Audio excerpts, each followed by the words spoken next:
Hello everyone and welcome to my YouTube channel. This is a class of science of class 9th and we are continuing our chapter number 9, force and laws of motion. In the previous video we were talking about the first law of motions, Newton's first law of motions, and in the last we were talking about the applications of Newton's first law, in which the first application we already studied जान लिया था, उसके बारे में हमने पढ़ लिया था. Now the second application of the Newton's first law of motion. दूसरा, अगर हम इसमें दूसरे एप्लीकेशंस की तरफ चलें कि कहाँ पर इसका इस्तेमाल आप देखेंगे, तो कारपेट और कारपेट के ऊपर जो डस्ट पार्टिकल्स मौजूद होते हैं, they can be separate by this law, या ये कहें कि वो इनर्शिया के कारण जो डस्ट पार्टिकल्स कारपेट के ऊपर मौजूद रहते हैं वो अपने आप में कारपेट से अलग हो जाते हैं. कैसे? when we hit a carpet, जब कारपेट बिछा हुआ है तो जब जैसे हम उसके ऊपर हिट करते हैं किसी तरीके से, ऐसे हाथ मारें या कैसे भी उसको हिट करें, तो वो अपना इनर्शिया खो देता है when it is in rest, और after hitting it comes in motion.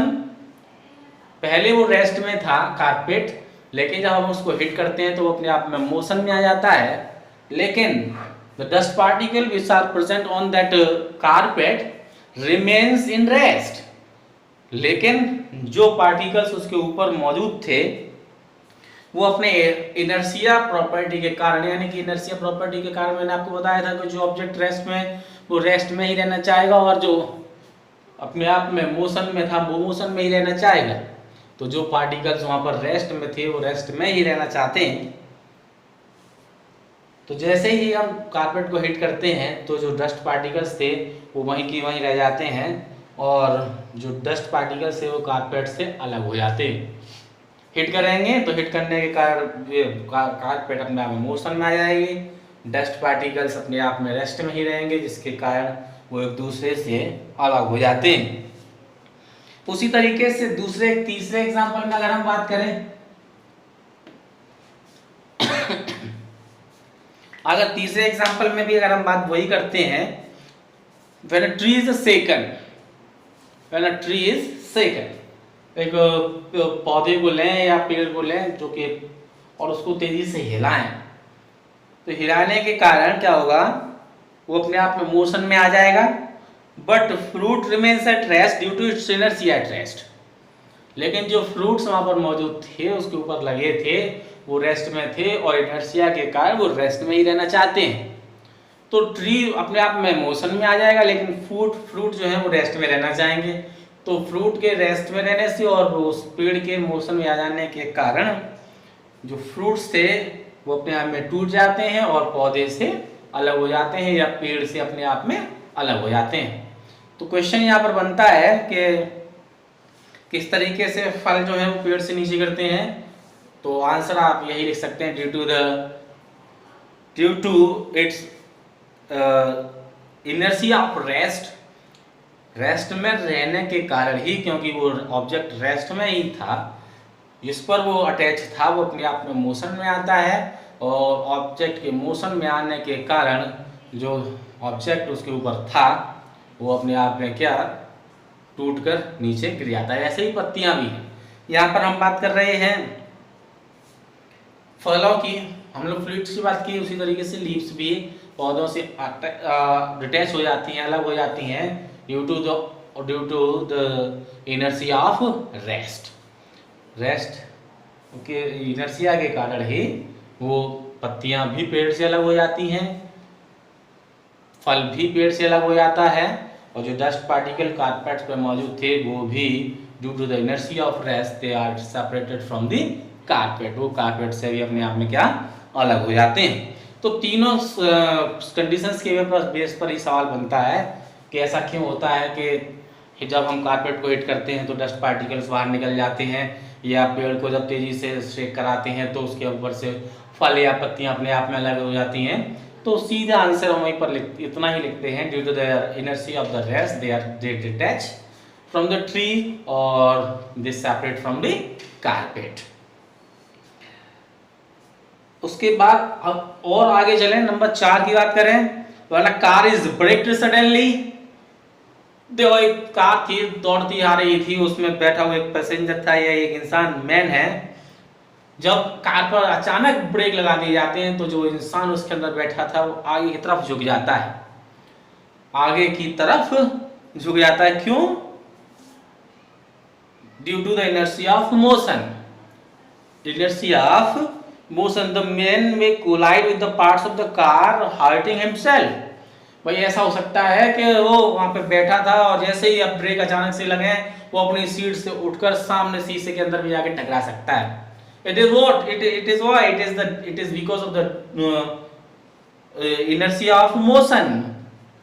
Motion के इनर्शिया के कारण इस तरीके की घटना वहां पर घट सकती है। That's why seat belt will not let the man bend forward and thus save them from accident. इसलिए जो सीट बेल्ट हमारे द्वारा जो पहनी जाती है वो जब अचानक ब्रेक लगाए जाते हैं उस समय पर वो हमें आगे की तरफ नहीं आने देती हैं और हम वहीं की वहीं बैठे रहते हैं, जिससे कि एक्सीडेंट होने से हम बच जाते हैं। और सीट बेल्ट अगर नहीं पहनेंगे तो due to the inertia of the motion we can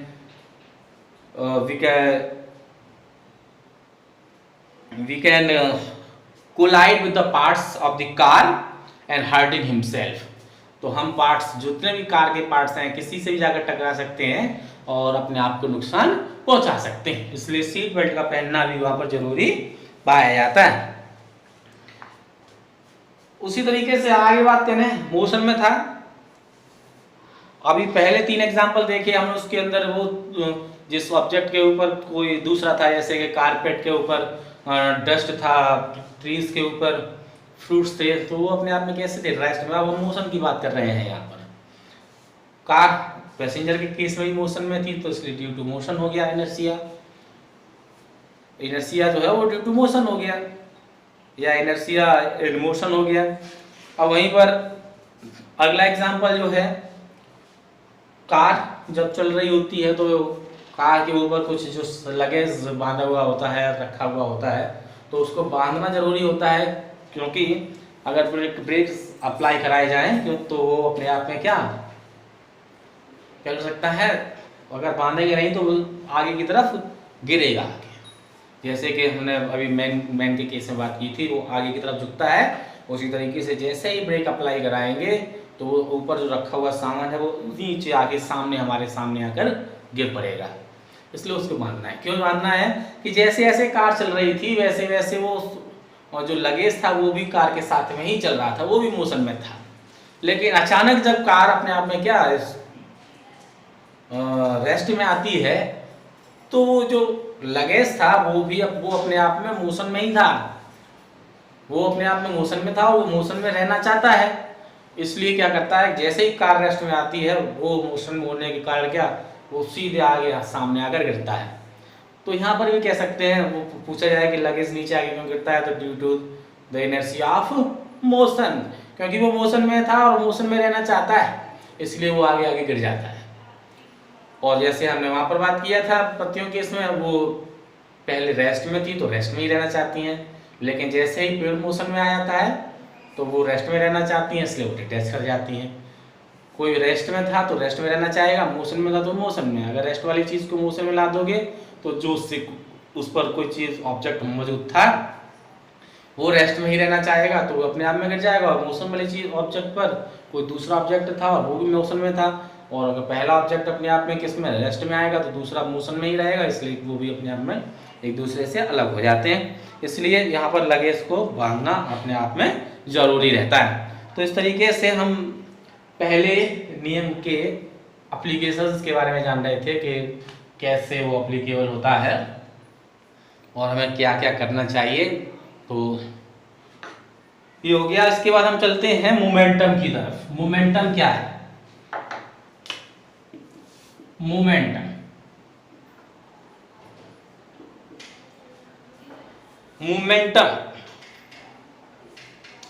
momentum is denoted by the letter P, and what is it?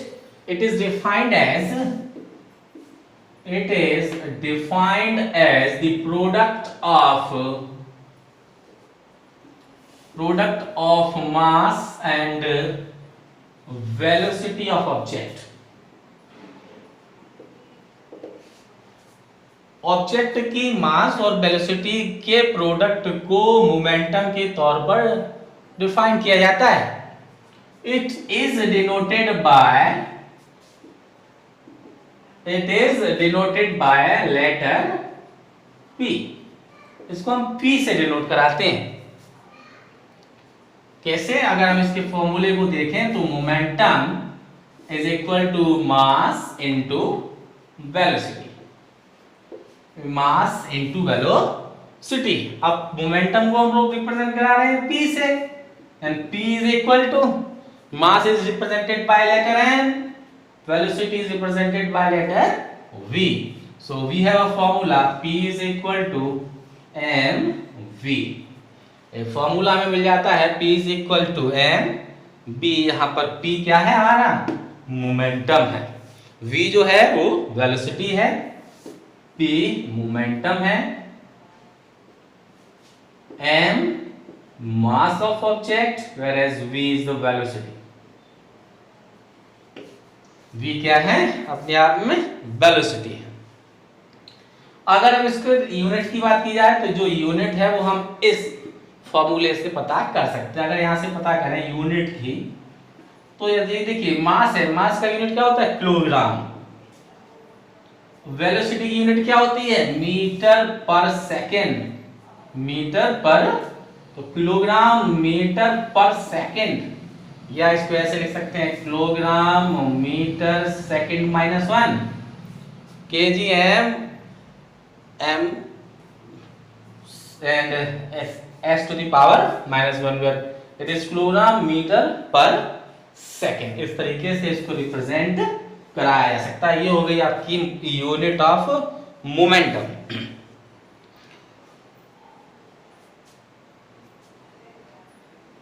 अब आगे अगर हम बात की जाए कि अगर किसी बॉडी को अगर हम रोकना चाहते हैं तो हमें कहीं ना कहीं उसके मास और वेलोसिटी के अकॉर्डिंग ही फोर्स लगाना होगा, तभी हम उस ऑब्जेक्ट को रोक सकते हैं.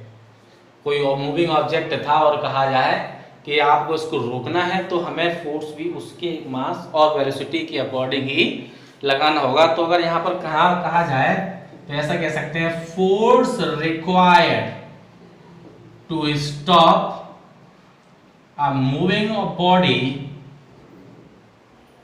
is directly proportional to the mass and it is same is directly proportional to the velocity. कहने का क्या मतलब है? जितना ज्यादा मास होगा ऑब्जेक्ट का उतना ही ज्यादा फोर्स हमें उस ऑब्जेक्ट को स्टॉप करने में लगाना पड़ेगा. कोई मूविंग बॉडी है, जितना ज्यादा मास होगा उसको उतना ही ज्यादा फोर्स ज्यादा लगाना पड़ेगा. जैसे कि एक हल्की सी टॉय कार अगर मूव कर रही होती है तो उसको रोकने के लिए हल्का सा फोर्स लगाना पड़ेगा, और वहीं पर एक रोड रोलर अगर मोशन में है तो उसको रोकने के लिए हमें उससे कहीं ज्यादा फोर्स लगाना पड़ेगा जितना फोर्स हम लोग एक टॉय कार के ऊपर लगा रहे थे. क्यों? क्योंकि रोड रोलर का जो मास है वो अपने आप में ज्यादा, और वहीं पर जो टॉय कार थी उसका मास अपने आप में क्या है? कम है. उसी तरीके से वेलोसिटी की बात करें, अगर वेलोसिटी अपने आप में ज्यादा है किसी ऑब्जेक्ट की, किसी मूविंग ऑब्जेक्ट की वेलोसिटी अपने आप में अगर ज्यादा है तो उसको रोकने के लिए भी हमें ज्यादा ही फोर्स लगाना पड़ेगा. और अगर वेलोसिटी बहुत कम है तो कम फोर्स से ही हम उस ऑब्जेक्ट को रेस्ट में ला सकते हैं. जैसे एग्जांपल साइकिल वाला ही दोबारा से ले सकते हैं, जैसे हम पहले भी लेते चले आए हैं कि साइकिल अगर हल्के से चल रही है किसी की तो पीछे से पकड़ के या आगे से उसको वहीं पर रोका जा सकता है कम फोर्स लगा के. लेकिन बहुत तेजी से अगर चल रही होती है तो उसको रोकने के लिए हमें ज्यादा फोर्स की जरूरत पड़ती है. तो इस तरीके से कहते हैं जो force required to stop a moving body, किसी भी एक दौड़ते हुए बॉडी को रोकने के लिए जो फोर्स की जरूरत होती है वो मास के डायरेक्टली प्रोपोर्शनल है और वेलोसिटी के भी डायरेक्टली प्रोपोर्शनल पाई जाती है. अब आगे किसमें बात करें? चेंज इन मोमेंटम की. Change in momentum.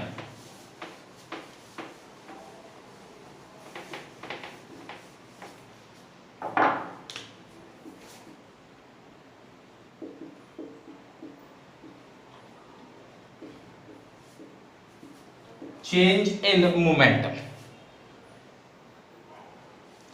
अब ये कैसे डिफाइन करेंगे? It is defined as the difference of final momentum and initial momentum. Final momentum और इनिशियल मोमेंटम मान लेते हैं कैसे कि कोई एक ऑब्जेक्ट था, ये है एक object which has mass is equal to m and its initial velocity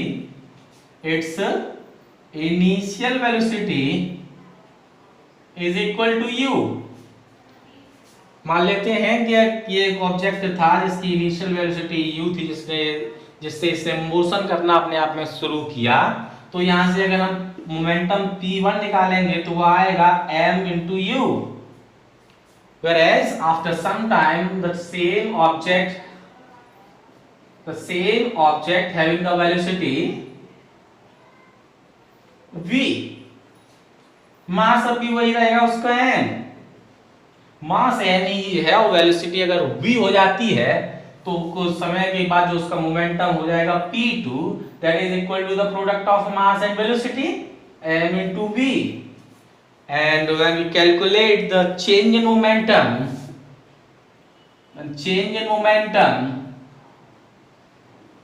is equal to final minus initial, and that is final is mv minus mu, और ये आ जाएगा आपका चेंज इन मोमेंटम, जिसको हम कह सकते हैं डेल्टा पी से भी रिप्रेजेंट करा सकते हैं, या इसको चेंज इन मोमेंटम ही रहने दीजिए, चेंज इन मोमेंटम। इस तरीके से ये हमें एक रिलेशन मिल जाता है कि फाइनल और इनिशियल मूवमेंट के बीच में कितना डिफरेंस जो है वो पाया जाता है। और इसी को अगर हम rate of change of momentum करते हैं, जब चेंज ऑफ मोमेंटम तो है ही है, अगर इसको rate of change of momentum करते हैं, rate of change of momentum, समय के साथ कितना बदल रहा है, तो हम क्या इसके नीचे क्या कर देते हैं mu अपॉन, जब भी रेट की बात करेंगे तो हमारा टाइम से क्या लग जाएगा डिवाइड, टाइम से क्या लग जाएगा डिवाइड, और rate of change of momentum किस या मोमेंटम में किस रेट से बदलाव आ रहा है, वो हो गया आपका mv minus mu upon t। यहां से हम पता कर सकते हैं कि किस समय से मोमेंटम जो है वो अपने आप में बदल रहा है, या यहां से कॉमन भी ले सकते हैं mv minus u upon t, हो गया हमारा rate of change of momentum. ठीक है, तो ये हो गया फर्स्ट लॉ ऑफ मोशन से रिलेटेड। हम चलेंगे अगले वीडियो में सेकंड लॉ की तरफ, एंड तब तक के लिए हैव अ गुड डे।